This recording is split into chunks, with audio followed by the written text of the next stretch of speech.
The year I was 16 and the decision that was made for me. I have been carrying this story for 51 years. I have carried it through every ordinary morning, every family dinner, every Christmas where I sat at the same table as the person it was about and looked at him across the gravy and the bread and the noise of a family gathering and held the weight of it so quietly that nobody in the room ever saw me holding anything at all. 51 years of that. And then one evening at a wedding reception, a drunk uncle opened his mouth. And the 51 years ended. My name is Francis. I am 67 years old. I am going to tell you something that my family kept secret for more than 5 decades. And I am going to tell it from the beginning, because the beginning is the part that explains everything that came after, and because the beginning deserves to be part of the record rather than hidden inside a conclusion that makes no sense without it. I was 16 years old when I discovered I was pregnant. The father was a boy from school who, when told, became very efficiently unavailable and remained so permanently. I was 16, alone with the fact of it, and terrified in the specific total way that 16-year-olds are terrified when something enormous has happened, and every available adult response makes it worse rather than better. Grandma always said, the hardest things done to young people are the ones done with good intentions. Good intentions do not ask permission. They simply decide what is best and proceed. This is what makes them so difficult to argue with and so difficult to forgive. My parents were not cruel people. I want to say that with clarity because what I am about to tell you could be read as a story about cruel people, and it is not. They were frightened people operating inside a specific time and a specific set of social values that made certain options feel like not options, and they made the decision they believed would cause the least damage to the most people. They were wrong about the mathematics of that, but they were not cruel. The decision was this: I would carry the pregnancy. After the birth, the baby would be registered as my parents' child, my younger brother. They would tell everyone I would be the older sister. I would go back to school. Life would continue. The baby would have a family and a name and a future. And I would have my future. And the alternative, which involved the specific social consequences that unwed teenage motherhood carried at that time, would be avoided for both of us. They presented this to me as a plan rather than a question. I was 16. I said yes because I did not understand that yes was not the only available answer, and because I was frightened, and because they were my parents and I still believed, at 16, that parents know what is right. My son was born on a Tuesday in March. He was healthy and loud and had a way of looking at things from his first days that I recognized immediately as my own. They named him Thomas. I held him once in the hospital, briefly, while the nurses were busy elsewhere. I memorized his face. Then I went back to school and Thomas came home as my brother, and the plan proceeded exactly as planned. Growing up beside him and the weight of watching. I want to tell you what it is like to raise a child as a sibling, because I do not think it is something most people have a framework for, and I think the framework matters for understanding everything that comes after. It is not one thing. It is not purely grief, and it is not purely love, and it is not purely the specific daily ache of a secret that has no release valve. It is all of those things simultaneously, in proportions that shift with the seasons, and the years and the specific moment you are in. When Thomas was small, I was his older sister who adored him, which was true in every way except the most fundamental one. I helped with homework. I taught him to ride a bicycle. I was the one who noticed before our parents did when he was being bullied at school in the 3rd year, and I was the one who addressed it with a directness that surprised the teacher and solved the problem. I was present for all of it. I was his sister and I was his mother, and the second thing was invisible while the first thing was all anyone could see. He called me Fran. He has always called me Fran. I cannot describe what it costs.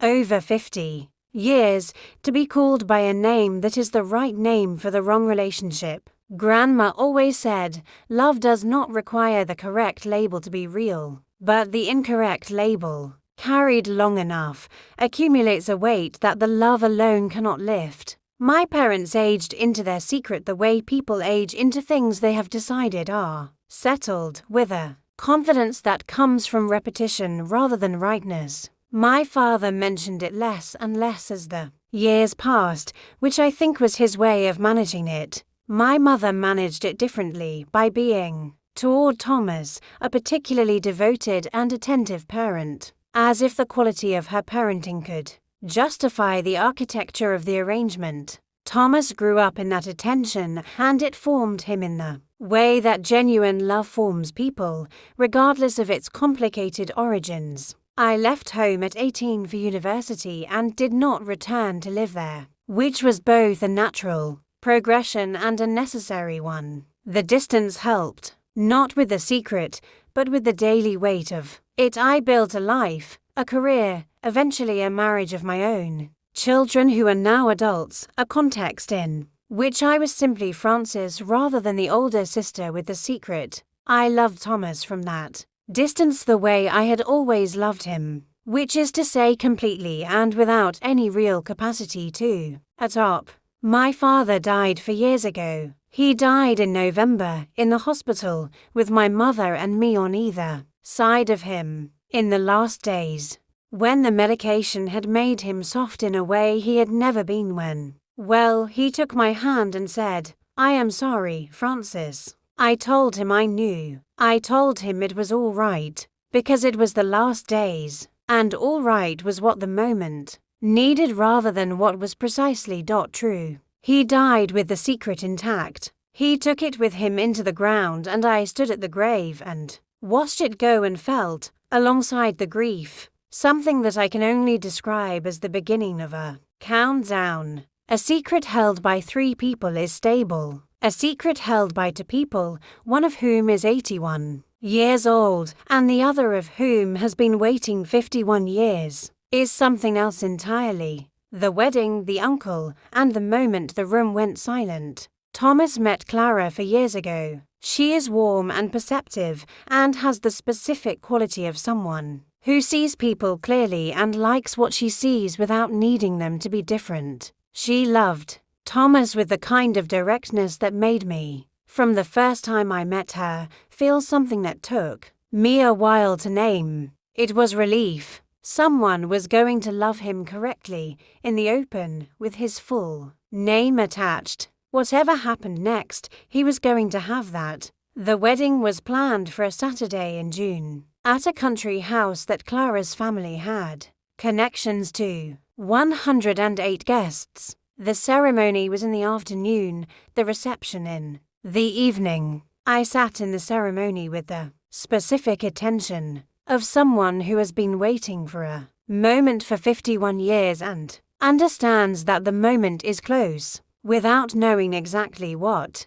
form it will take. I watched Thomas at the altar and I thought, there he is. Tuesday in March, loud and looking at things. There he is. My Uncle Gerald arrived at the reception, having begun the evenings, drinking somewhat earlier than the evening's beginning. He is my mother's younger brother, one of the people who had known the truth since the beginning, and he had held it for 51 years with the specific instability of someone who finds secrets fundamentally difficult to contain. Grandma always said, a secret told to 4 people is not a secret, it is a delay. You are simply waiting to find out which of the 4 is the one who eventually speaks.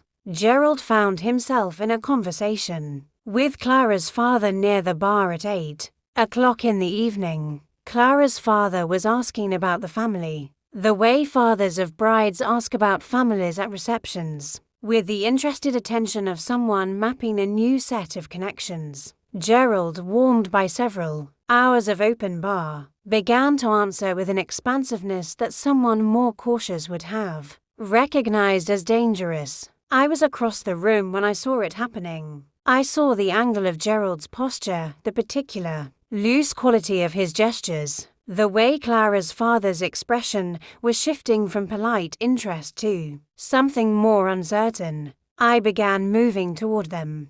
I was not fast enough. Thomas was passing behind Gerald on his way back from the dance floor. He was happy, the specific, full happiness of a man on his wedding day, and he slowed when he caught fragments of what Gerald was saying, because the fragments were about him and they were strange in a way that happiness does not prepare you for. He stopped. He listened. Gerald, not yet aware of the audience, continued. Thomas put his hand on Gerald's shoulder. Gerald turned, saw Thomas's face, stopped. Mid-sentence. The table nearby went quiet. The quiet spread the way quiet spreads at receptions when something has shifted outward in a widening circle until the whole room had the particular attentive stillness of people who understand that something real is happening and are waiting to see what it is. Thomas looked at me across the room. He did not look confused.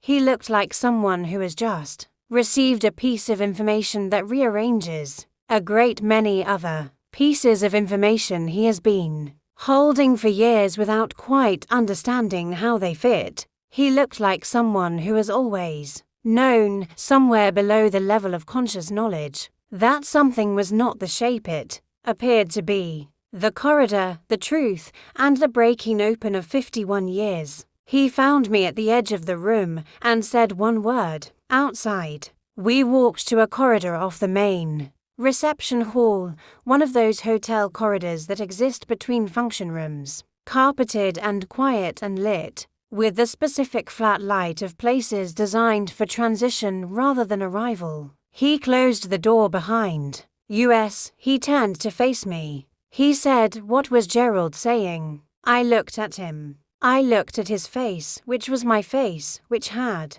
always been my face, which I had spent 51 years looking at from a specific careful distance to prevent myself from showing what I saw when I looked at it. And I understood, standing in that corridor, that the careful distance was over. I said, "Thomas, I need to tell you something." And I told him. I told him about being 16. I told him about the decision my parents made and the way it was presented to me and the Tuesday in March and holding him once, briefly, while the nurses were busy elsewhere and memorizing his face. I told him about the bicycle and the homework and the bullying in the third year and the calls from Fran that were sister calls on the outside and something else entirely on the inside. I told him all of it, standing in a hotel corridor on his wedding night, in the flat transitional light, while the reception continued on the other side of the door. He did not speak while I told it. He is a person who processes by listening, which he has been since he was small, and he listened with his whole body in the way that people listen when the thing being said is reorganizing their understanding of their entire life. When I finished, he was quiet for a long moment. Then he sat down on the floor of the corridor with his back against the wall, in his wedding suit, and put his hands over his face. Grandma always said, some truths require people to sit down when they receive them. Do not rush. Someone who is sitting with something enormous. The sitting is part of the processing. Let it happen. I sat down beside him, on the floor, in my good dress, in the corridor. We sat there for a long time. Neither of us spoke. At some point his hand found mine and held it, and I held it back, and we stayed like that until Clara opened the corridor door, having noticed we were both missing, and found us sitting on the floor and read the room, with the perceptiveness I had recognized in her from the beginning. She sat down on Thomas's other side. She did not ask questions. She simply sat down. I thought he chose well. He chose very, very well. The wedding that continued and the introduction that changed everything. Clara's father had the grace, when they returned to the reception, to ask no questions and seek no clarification. He managed the mood of the room with the practiced ease of someone who has hosted events for years and understands that the primary function of a host at a difficult moment is to create enough normalcy for people to find their way back to it. The band played.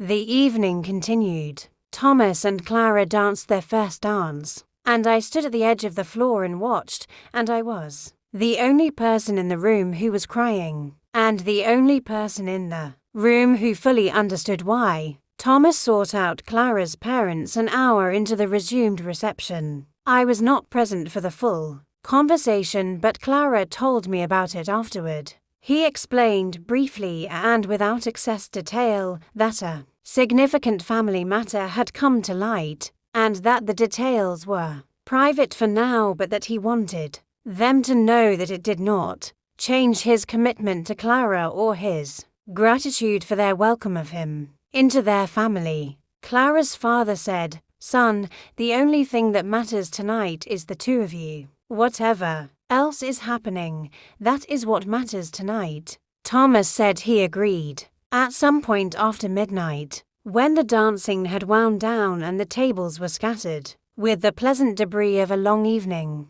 Thomas brought me to where Clara's parents were sitting and introduced me. He said, "I would like you to meet Frances. She is my mother." Grandma always said, "The right word spoken at the right moment is the most powerful thing in any language, not the clever word, not the eloquent word.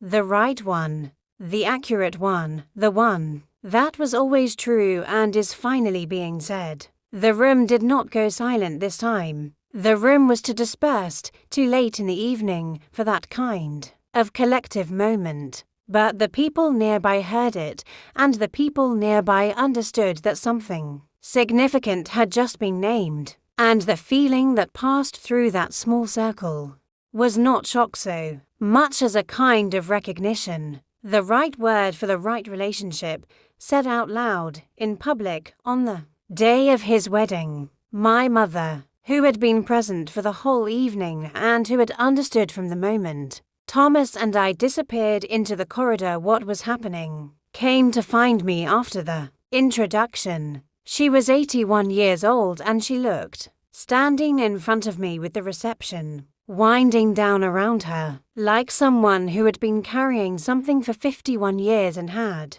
just felt it shift. She said, "Frances." I said, "I know, Mum, I am not ready to talk about it yet." She nodded. She took my hand for a moment. Then she let it go. Some conversations need space before they can be had. That conversation is ongoing. It is not finished, but it is happening, which is more than it was doing for 51 years. After the wedding, what healing actually looks like. Thomas and I have been building something for 18 months that neither of us has a fully adequate word for yet. It is not a new relationship exactly, because we have known each other for 51 years and the history of that knowing does not disappear because its label has been corrected. It is more like a renovation.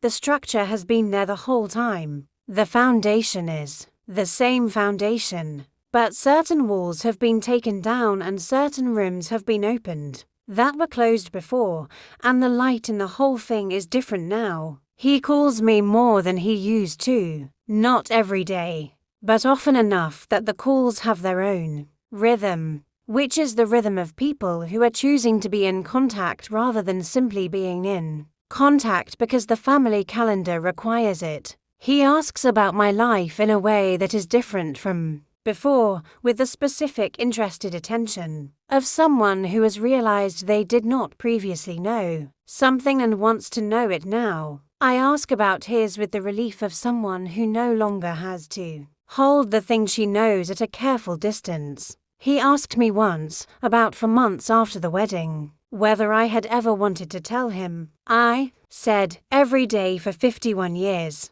He was quiet for a moment. Then he said, I think I knew, not consciously, but I think some part of me always knew. Grandma always said, the body knows the truth before the mind has permission to know it.